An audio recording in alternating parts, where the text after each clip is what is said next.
Hello guys, in this video I'm going to show you how to create an AI generated gym girl video in CapCut.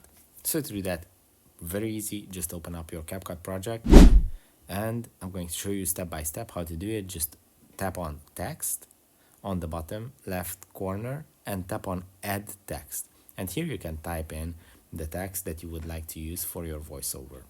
After that, just select your text box and tap on AI avatars. Hey, how are you today? Then when this menu appears, you just have to swipe to the right side of the screen and you will find the sports menu. And under the sports menu, you can select many different avatars and you can just apply it to your text. Hey, This how are is a you test today? text. You can do this with any of these avatars.